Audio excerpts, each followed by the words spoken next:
저는 이 찬양을 들으면서 세 명의 여인이 생각이 났어요. 우리 시몬의 그 바리새인 시몬의 집에 예수님 오셨을 때 막달라 마리아가 향유를 들고 와서 예수님 발에 뿌리고 자기 머리털로 씻기고 눈물을 흘리면서 그 발에 묻혔던 그 마리아. 그 다음에 또 한 여인은 자기의 흉악게 들린 딸 때문에 불쌍히 여겨달라고 그렇게 주님 앞에 기도했던 그 여인. 나는 개에게 내 음식을 던지지 않겠다. 주님께서 그렇게 말씀하셨지만 그래도 개도 주인의 땅에서 떨어지는 그 부스러기를 먹지 않습니까? 그러면서 끝까지 매달렸던 수도본이 여인. 그리고 열매를 혈루증으로 앓던 그 여인이 주님의 뒤로 와서 옷자락을 만지며 자기의 모든 병 나은 것을 치료받았던 그 여인이 생각이 나요. 여러분, 그 모든 것을 다 은혜를 베풀어 주신 주님 앞에 나의 완관을 드리며 나가는 그 고백. 오늘 예배가 그런 고백의 예배가 되기를 축원합니다. 우리의 마음을 겸손하게 주님 앞에 은혜를 사모하면서 또 주님의 그 은혜와 사랑을 고백하면서 주님 앞에 예배를 드린다면 얼마나 주님이 기뻐하시겠어요. 요즘 우리는 무엇이든지 값으로 계산하는 그런 시대를 살아가고 있습니다. 예를 들면 2020년도, 그게 작년이죠. 제가 언젠가 여러분에게 한 자녀를 양육하는 데 드는 비용을 3억 정도라고 말씀을 드렸는데, 제가 우연히 지난주에 그 2020년도 그 보건복지부에서 발표한 통계를 보니까 거기에 또 1억이 올랐더라도 한 가정에서 한 아이를 대학을 졸업할 때까지 22년 동안 양육비가 들어가는 경비가 얼마냐? 4억 원이라는 거예요. 억소리가 나는 거죠. 그래서 우스갯소리로 그 밑에다가 댓글을 단 사람들이 글을 좀 읽어보니까 무슨 얘기가 나오냐면, 차라리 그 돈, 내가 그 아이를 양육할 때에 국가에서 책임지는 기본 그 의무 교육만 시키고 나머지는 하나도 교육시키지 않겠다는 거예요. 뭐 학원이라든가 아니면 과외라든가 어떠한 일체의 사교육을 하지 아니하고 심지어는 대학도 안 보내고 22살 됐을 때에 4억짜리 그런 하나의 조그만 그 사업을 하나 딱 마련해 주겠다는 것입니다. 그게 더 낫겠다는 거예요. 우스갯소리로 그 밑에 댓글 써놓은 거겠죠. 물론 교육이 무슨 뭐 그렇게 사업을 하는 데만 필요한 것은 아니겠죠. 인간이 되기 위해서 필요한 교육이기 때문에 그것은 가치로 따질 수 없는 것 아니겠습니까? 그렇지만 그렇게 많은 경비가 들어간다고 하는 것을 젊은이들이 그 계산서를 딱 받아들고 나서 결혼 안 하겠다는 겁니다. 그러니까 그것이 저출산으로 이어지게 되고 또 점점 연령이 이제 노인 비율이 높아지는 고령화 사회로 접어들는데 그것이 하나의 중요한 이유가 된다는 거예요. 이렇게 우리들은 모든 것을 이 돈으로, 값으로 환산을 해서 계산서를 내는 거예요. 또 한 가지 예를 들어보면은 오래된 얘기입니다만은 2010년도 그 밴쿠버 동계올림픽에서 우리나라 김연아 선수가 금메달을 땄습니다.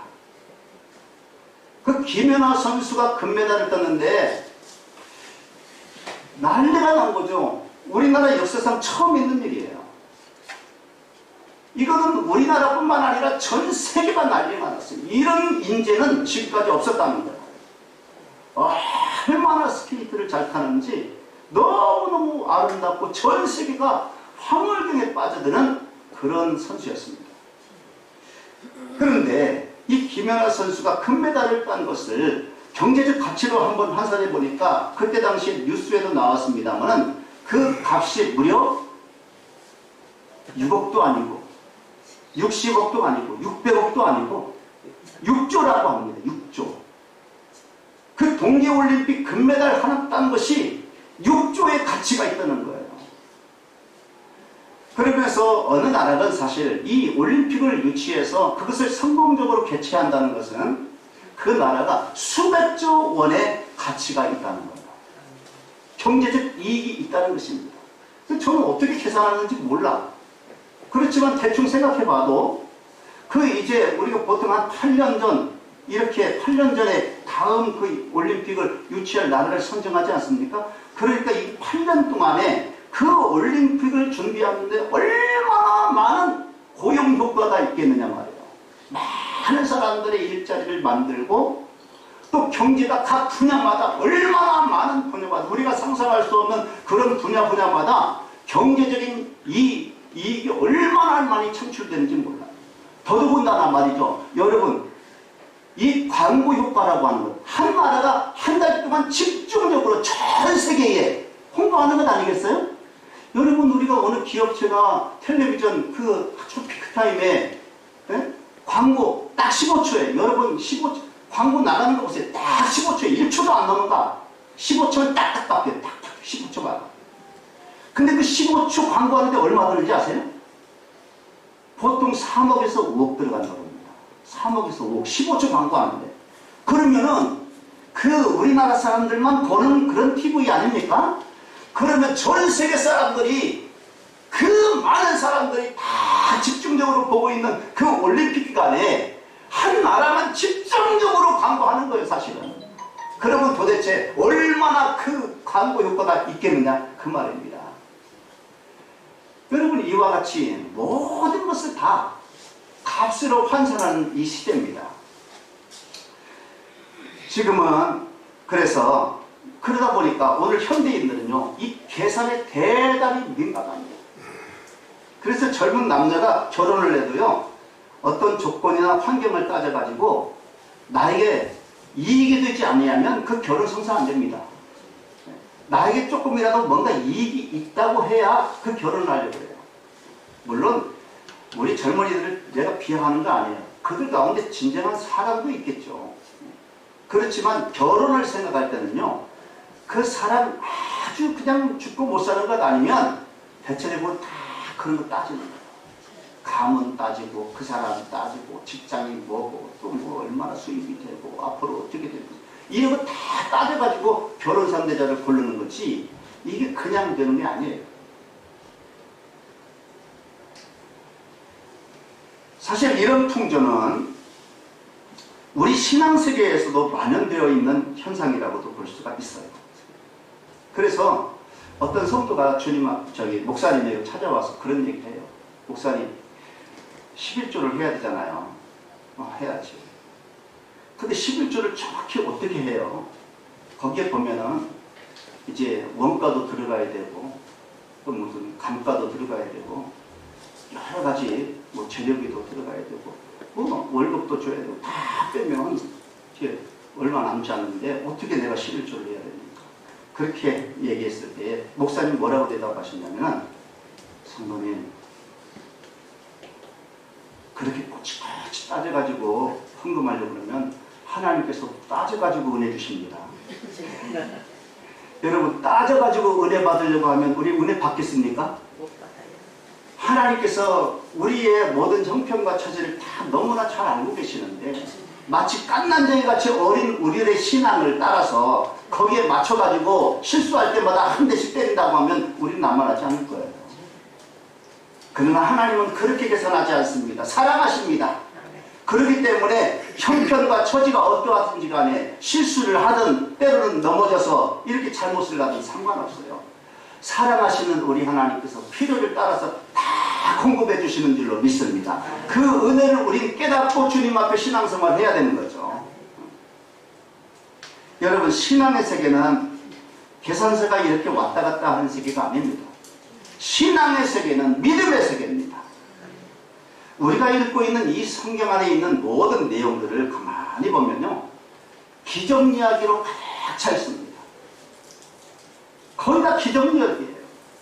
그러나 이걸 믿음이 없는 사람이 읽으면 이거는 다 거짓말 같은 것이고 또 다 성경 속에나 존재하는 그런 신화와 같이 여겨지는 거예요. 그 믿음으로 읽느냐 아니면 믿음이 없이 읽느냐, 그것에 따라서 이 성경의 내용은 완전히 차이가 나는 겁니다.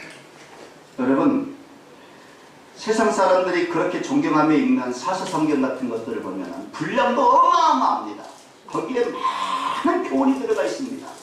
근데 우리는 그걸 성경이라고 말하지 않아요. 왜 그런지 아세요? 이유는 딱 하나예요. 거기에는 하나님의 기적 이야기가 없어요.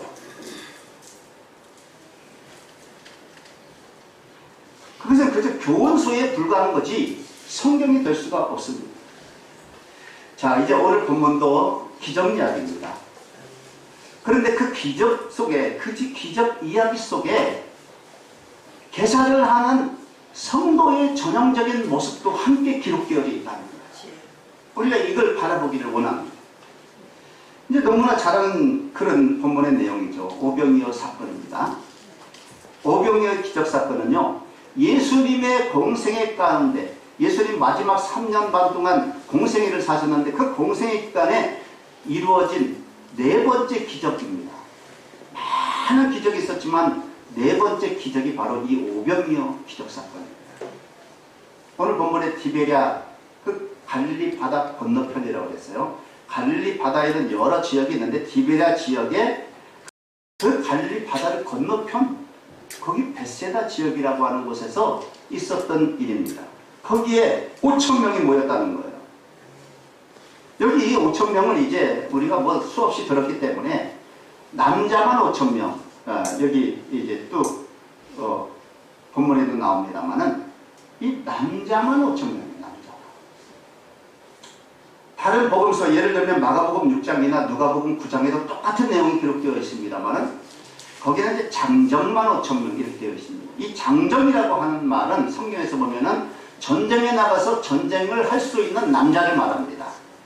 그러니까 이 장정만 5,000명이라고 했을 때 거기에는 어린 아이들은 포함되지 않았고 여자도 포함되지 않았고 노인들도 포함되지 않았어요. 그러면 남녀노소를 다 합치게 되면 몇 명쯤 될까? 학자들이 이구동성으로 얘기하는 건 최소 15,000명에서 많게는 2만 명까지 잡습니다. 남녀노소를 다 합치면. 아이들은 더 많았을 수도 있다는 거예요. 그렇기 때문에 그 많은 사람들이 지금 그곳에 모여 있는데 거기에 왜 모였나? 오늘 본문에는 그 전에 예수님이 행하신 1절에 보면은 병자들에게 행하는 표적을 많이 보았기 때문에 예수님이 또 병을 고치시다 보자 그러면서 모여든 사람도 있었겠지만 학자들의 연구에 의하면은 저도 그걸 지금 주석책을 보니까 그런 내용이 나와요. 지금 여기 본문에 보면은 유대인의 명절이 가까웠다고 했어요. 명절. 6월절 명절이 가까웠는데 그 명절을 지키려면은 유대인이 각 산 모든 흩어졌던 유대인들이 다 예루살렘으로 모여듭니다. 그러니까 이 모여드는 그 과정 가운데 많이 지나가는 길목이 어디냐? 베세다 길목이라는 거예요. 그러니까 예수님도 거기 오시고 또 많은 사람들도 예루살렘으로 지금 가기 위해서 오다가 그 베세다 지역에서 예수님을 만난 거예요. 그 만나가지고 예수님이 그들을 가르치시는데 말씀을 전하다 보니까 저녁이 돼가지고 배도 고프고 해도 니웃니웃 떨어지고 저녁이 됐다는 것입니다. 그래서 예수님께서 빌립에게 말합니다. 5절 말씀 다 같이 한번 볼까요? 5절 말씀 시작. 예수께서 눈을 들어 큰 무리가 자기에게로 오는 것을 보시고 빌립에게 이르시되 우리가 어디서 떡을 사서 이 사람을 먹겠느냐 하시니 그랬어요. 한마디로 말하면 빌립아, 야, 이 많은 사람들 이거 네가 한번 좀 해결 좀 해봐. 이거 어떻게 먹일까? 물었다는 거예요. 그런데 그 예수님이 보면은 그 나중에 이제 6절 말씀에 보면 이렇게 나옵니다. 이렇게 말씀하시면 친히 어떻게 하실지를 아시고 그랬어요. 뭘 아셨다는 거예요? 사서 먹이실 것을 아시고. 예수님이 아셨다는 것은 친히 당신이 어떻게 결과적으로는 어떻게 이 사람들을 먹일지를 아셨다는 거예요. 예수님 당신이. 무슨 필립이 뭐 어디 가서 음식을 사올 줄 알고 그런 거 몰라. 야, 이제 필립이 못할 걸 알게 아셨겠지, 거꾸로. 필립에게 지금 그렇게 말씀하신 이유는 다 아셔요. 필립이 할 수 없는 것을 아셔요. 그런데 필립을 시험하고자 그런 말씀을 하셨다는 거예요. 다른 제자들도 많이 있는데 왜 그러면 하필 빌립에게 말씀하셨을까? 이 요한복음 1장에 보면요, 빌립의 고향이 바로 베세다입니다. 그렇기 때문에 이 빌립의 홈그라운드가 이 베세다이기 때문에 누구보다도 이 빌립에게 시험하는 게 좋겠다 생각해서 아마 빌립에게 물었던 것 같습니다. 이 많은 사람들, 이 저녁 식사를 어떻게 해결할까? 이것을 얘기했다는 거죠. 그러자 빌립은 얼른 개선을 하고 예수님께 보고를 합니다. 7절 말씀 다 같이. 7절 시작. 빌립이 대답하되 각 사람으로 조금씩 받게 할지라도 200데나리온의 떡이 부족하리이다 했어요. 자, 그때 당시에 한 데나리온, 이제 동전을 보여줄 텐데, 한 데나리온이라고 하는 것은 이것은 로마의 아주 중요한 화폐였어요. 그때 당시.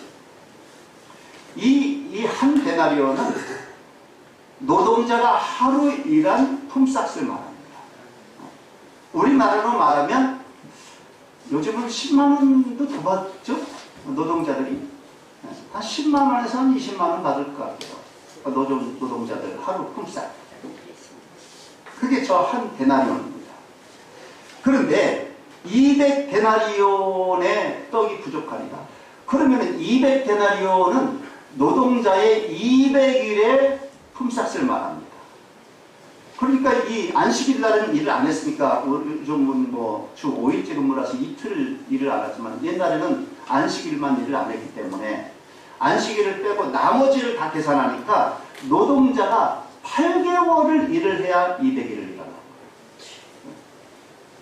8개월치 그 노동자의 품삯이 바로 200데나리온입니다. 작게 잡으면 2천만 원이고 많게 잡으면 상당히 많은 금액일 수 있어요. 한 4천만 원 가까이. 자, 그렇다면 그걸 딱 계산해서 우리 예수님에게 이 빌립이 대답합니다. 자, 예수님이 빌립을 시험해 봤더니 이런 계산서를 딱 내밀더라 그 말입니다. 예수님이 야, 계산 똑바로 하네. 그러면서 좋아하셨을까요? 예수님은 아마 적지 않은 실망을 하셨으리라고 저는 생각을 합니다. 나오진 않지만은 왜 그러냐? 예수님은요, 지금 12제자를 뽑아가지고 지금 데리고 다니면서 훈련을 시키고 양육을 시킨 거예요. 일종의 제자 훈련을 시킨 겁니다. 제자 훈련을 시키고 난 다음에 시험해 봤더니 고작 그 정도야. 여러분, 이 5병의 기적사건은요, 예수님의 공생의 사역 중에서 4번째 기적사건이라고 말씀을 드렸습니다. 그렇다면 그 전에 제자들은 최소한 몇 번의 기적을 봤을까요? 3번의 기적을 봤을 거예요. 예수님이 3번의 기적을 행하시는 것을 제자들이 다 눈뜨고 본 것입니다. 그렇다면 우리 생각에 3번의 기적을 행하셨으면 4번째도 행하실 수 있는 가능성이 있어요, 없어요? 있어요. 오늘 이 자리에서 이 베세다의 이 불가능한 상황 가운데 예수님이 또 기적을 행하시겠구나 하는 기대를 할 수가 있는 거예요. 아멘. 그런데 이 빌립은 전혀 그런 생각이 없었어요. 그저 인간적이고 세상적인 셈법으로 불가능을 얘기한 겁니다. 절망스러운 보고를 하고 있는 겁니다. 예수님의 그 마음이 3번씩이나 기적을 보여주면서 훈련하고 교육하고 가르쳤던 이 제자들의 생각이 아직도 믿음이 없다는 것을 보고 적잖이 실망하지 않으셨을까 하는 그런 생각을 저는 해보는 겁니다. 여러분, 지금 이 얘기는요, 단순히 빌립의 이야기를 우리가 한번 살펴보자고 하는 게 아니에요. 이 빌립은 오늘 사는 저와 여러분의 한계성을 보여주는 것이고 오늘 우리들의 자화상을 보고 있는 겁니다. 솔직히 말해보세요. 우리도 뭔가 어떤 일을 하려고 하면 계산서부터 쓰지 않습니까? 계획 철저하게 세운다고 다 계산 세우고 아, 이건 안 될 거야, 저건 안 될 거야, 그러면서 낙심하고 절망하는 일들이 한두 번입니까? 여러분, 기적이라고 하는 것은요, 예측 불가능한 그런 하나님의 임재를 드러내는 초자연적인 현상이라고 말할 수가 있어요.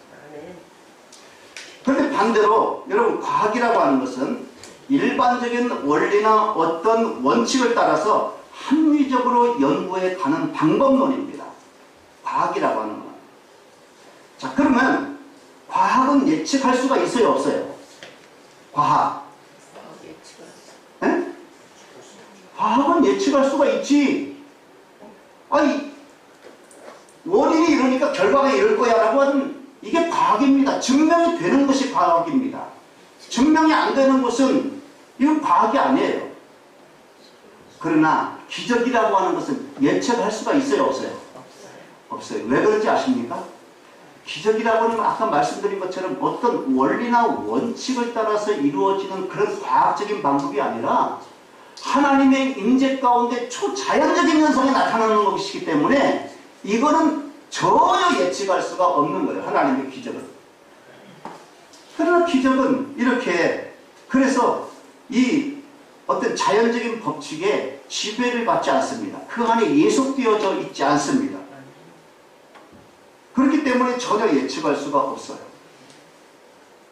그래서 과학적인 사고방식을 가지고 있는 우리 사람들이 이런 기적 얘기를 하게 되면 뭔가 신비주의자라고 그러고 비과학적이라고 그러고, 이 하나님의 기적에 대해서 이건 올바른 생각이 아니라고 그렇게 단정을 짓는 경우들이 많아요. 그렇기 때문에 이 과학적인 사고방식이라고 하는 것은 이런 신앙을 가로막는 경우들이 굉장히 많아요. 하나님의 기적을 가로막습니다. 우리가 조금만 믿음을 가지고 하나님의 섭리하시는 그 세계를 바라보면 얼마나 자유자재로운지 몰라요. 그 얘기를 신학적으로 표현하면 하나님의 전능성 때문입니다. 전능성. 우리는 한계가 있기 때문에 그 어떤 원리와 원칙에 지배를 받으며 살 수밖에 없어요. 만유인력? 그거 다 우리는 다 거기에 지배를 받아요. 뭐 가능성의 법칙? 다 지배를 받습니다. 그렇지만 하나님은 그 법칙에 지배를 받지 않아요.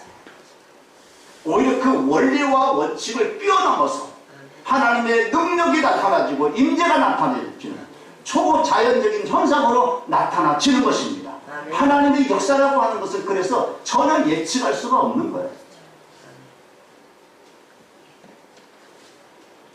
우리 인간의 셈법이라고 하는 것은 늘 이렇게 가능성을 전제하는 그런 셈법입니다.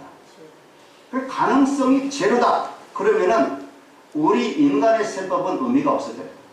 그걸 뭐하러 합니까? 그걸. 그런데 이런 사고방식이 오늘 현대인들에게 합리주의적인 사고방식으로 가득 차 있어요. 이 합리적인 사고방식이 뭐냐? 철저히 규명되고 증명이 되는 것을 말합니다. 그런데 이 합리적인 사고방식이 오늘 교회 안에 성도들의 생각 속에서도 만연되어 있어서 우리의 믿음을 가로막고 있는 겁니다. 내가 알게 모르게 나도 모르게 그렇게. 그래서 우리는 다 하나님의 섭리를 알고 믿는다고 얘기를 합니다만 실제 삶은 그렇지 않을 때가 참 많아요. 기도할 때 보세요. 믿습니다, 믿습니다 하면서 기도합니다. 성경을 읽을 때, 말씀을 들을 때 아멘 아멘 하고 듣긴 합니다만 실제 우리가 어떤 일을 딱 하려고 딱 설 때 계산서부터 쓰는 거예요. 하나님의 그 역사와 하나님의 섭리를 믿는다고 하면서 실제는 그렇지 못하다는 경우, 그런 경우가 많아요. 왜? 합리적 사고방식을 가지고 있기 때문에. 그러면 왜 우리 그리스도인들에게 이런 현상이 나타날까? 이유는 딱 하나예요.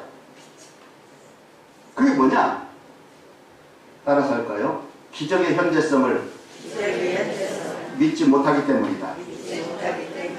기적의 현재성이라고 하는 건 뭐냐? 옛날에 그런 기적이 일어났으면 지금도 일어날 수 있다는 거예요. 그것을 믿어야 되는데 이걸 믿지 못하기 때문에 우리는 계산을 쓰는 거예요. 계산서. 하나님께서 모세와 함께 하셨다면 그 하나님이 지금 나와도 함께 하신다는 거예요. 이걸 믿어야 돼요. 하나님이 아브라함을 부르셨다면 오늘 이 시점에도 하나님이 나를 부르신다는 거예요. 이 사실을 믿으셔야 됩니다. 예수님 당시에 오병이어 기적사건이 일어났다면 오늘 나에게도 그 기적사건이 일어날 줄로 믿습니다. 믿어야 되는 줄로 믿습니다. 내가 지금까지 큰 기적 속에서 살아왔다면 앞으로도 그 기적 속에서 살아갈 것이고, 하나님이 큰 은혜 속에서 내가 하루하루를 지금까지 살아왔다면 여러분의 인생 남은 하루하루도 하나님의 큰 은혜 속에서 살아가게 될 줄로 믿으시기 바랍니다. 이게 믿음의 현재성이고 기적의 현재성이에요. 오늘 나에게도 이런 기적이 일어날 수가 있다는 거예요. 성경의 수많은 인물들이 그 믿음을 통해서 하나님의 기적을 체험했다면 오늘도 믿는 저와 여러분에게도 하나님의 기적은 체험되는 겁니다. 내가 그 어떤 사람이 그렇게 하나님의 기적을 체험했다는 것을 듣고서 보고 또는 내가 기억하고 있다고 한다면, 아니면 깨달았다고 한다면 그 사람의 그 기적 현상이 나에게도 나타날 수 있다는 것을 믿어야 된다 그 말이에요. 이게 안 믿어지니까 계산서를 쓰는 거예요. 여러분, 오늘 본문 이야기를 보면 저녁 식사 문제를 해결할 가능성은 제로입니다. 이게 인간의 세법입니다. 어떻게 합니까? 여러분, 오늘을 살아가는 지금 이 순간에 이런 일이 일어났어도 지금도 해결 못해요. 5천 명, 그 많은 사람들의 식사를, 2만 명이나 되는 사람들의 식사를 어떻게 저녁 무렵에 준비를 시킵니까? 어디서 그걸 먹습니까? 불가능합니다. 그런데 왜 주님께서는 이 빌립에게 그렇게 질문을 하셨을까? 불가능한 일을. 아까 말씀드린 것처럼 이 벳세다가 빌립의 고향, 다시 말하면 빌립의 홈그라운드예요. 그래서 빌립이 어떻게 하는지 시험하기 위해서 한번 그걸 얘기한 것입니다. 빌립은요, 사실 그 자기 고향을 그렇게 그 나이까지 자라올 때까지 자랐기 때문에 손금 보듯이 환하게 들여다보고 있을 거예요. 그런데 보세요. 그 환하게 알고 있는 그 지식이 지금 예수님 앞에 긍정적으로 믿음으로 들여졌느냐 그 말이에요. 오히려 그 지식 때문에 절망적인 계산서를 쓰고 있는 겁니다. 여러분, 지식은 사람으로 하여금 교만하게 하고 이 지식 때문에 절망스러운 때가 얼마나 많습니까? 알기 때문에. 차라리 모르면 어땠을까? 모르면 이렇게 얘기 안 했을 거예요. 그런데 이 빌립은요, 머리도 잘 돌아가지만은 그 고향을 훤히 알고 있다는 그 알량한 지식 때문에 주님 앞에 이건 안 됩니다. 주님. 그렇게 지금 계산서를 써 보낸 겁니다. 오늘 우리는 이 본문을 통해서 빌립의 모습을 보지만 사실은 나의 모습을 보는 것입니다. 여러분, 우리가 주님 앞에 알면 얼마나 알겠습니까? 가졌으면 얼마나 가졌고 능력이 있으면 얼마나 있는 겁니까? 우리 주님 앞에 번데기 앞에서 주름 잡는 거나 마찬가지지. 주님 앞에서 이건 되고 저건 안 되고 우리가 어떻게 그걸 판단합니까? 어떻게 계산을 할 수가 있는 거예요? 이것처럼 불신앙이 없어요. 우리가 언제 지식 가지고 내 능력 가지고 살았습니까? 지금까지 여러분의 인생을 계산서를 많이 썼다 찢었다 하지만은 그것 가지고 여러분 인생대로 여러분이 그 계산서대로 인생이 살아왔나요?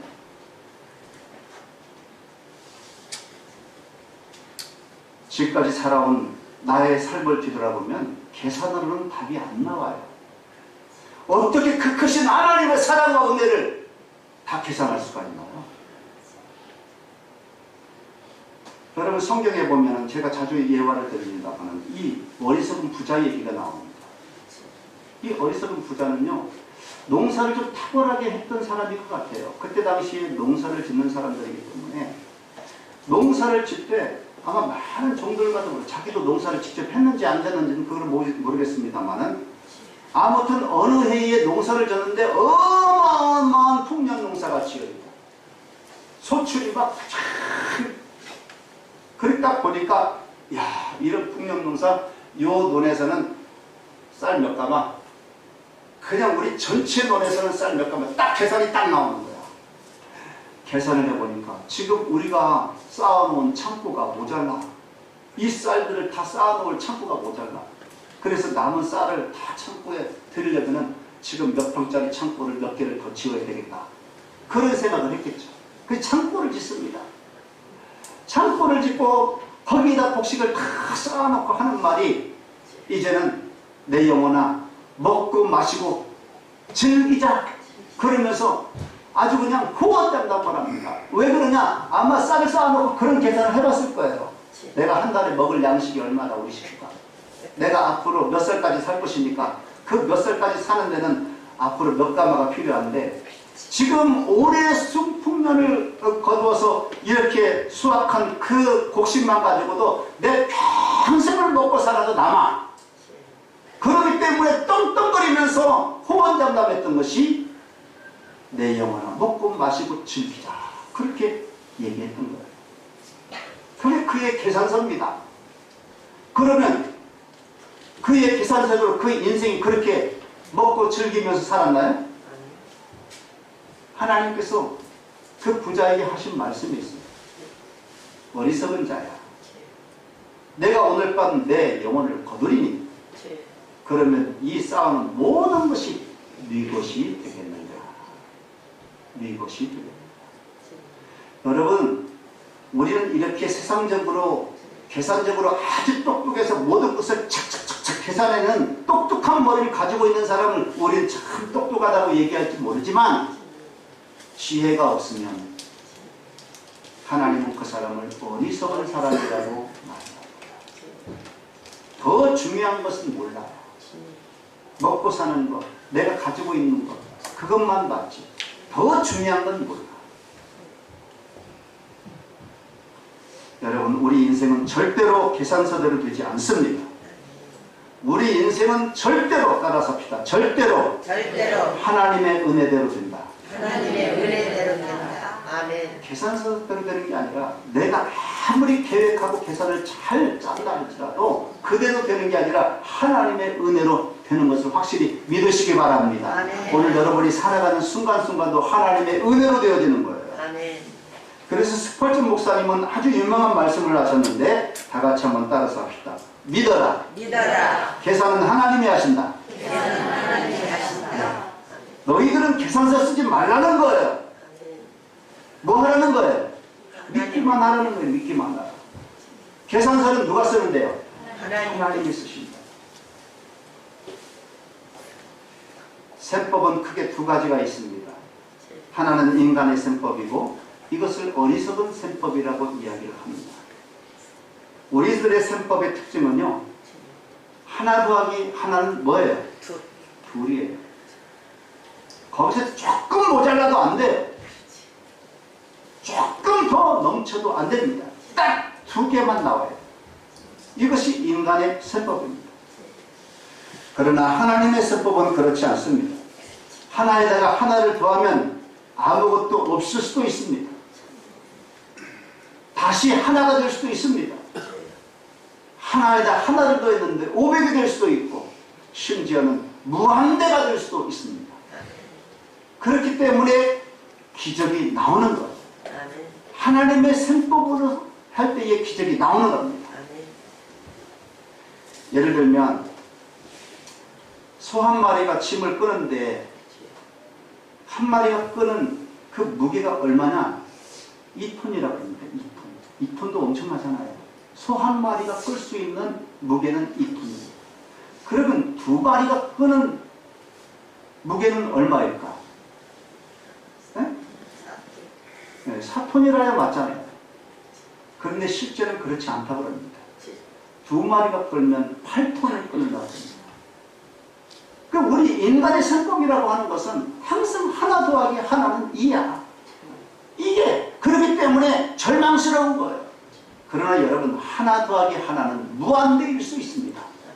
하나님이 함께만 하신다면 그것이 어떤 일이든 무슨 일이든 하나님께서 기적의 역사를 이루어 주시면 얼마든지 성공하고 승리할 수 있다는 거예요. 오늘 본문의 결론은 그것입니다. 베스다의 전역 사건은요, 어떻게 해결됐나요? 빌립의 계산서대로 해결되었나요? 천만의 말씀. 그만한 돈도 없지만은 그만한 음식을 구할 그런 업소도 없어요. 그 베세다에는 작은 작아. 의외로 어린아이가 바친 보리떡 2개와 보리떡 5개와 물고기 2마리, 이걸 믿음의 헌신을 드렸더니 계산을 누가 하셨어요? 하나님이 하셨어요. 믿음의 헌신을, 그 작은 것을 드렸더니 하나님이 계산을 하십니까? 2만 명이 먹고도 남는 12광들이나 수수르기를 거두는 그런 어마어마한 기적사건이 일어났다는 것입니다. 여러분, 시간이든 물질이든 믿음으로 헌신으로 바치시길 바랍니다. 그 계산은 하나님이 하십니다.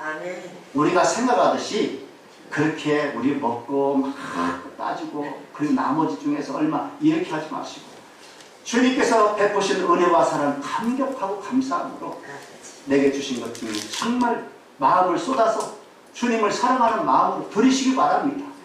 그러면 하나님이 계산하셔서 기적의 역사가 일어나고 하나님께는 영광이고 우리의 삶은 그야말로 복된 삶이 이루어질 줄로 믿습니다. 기도하겠습니다.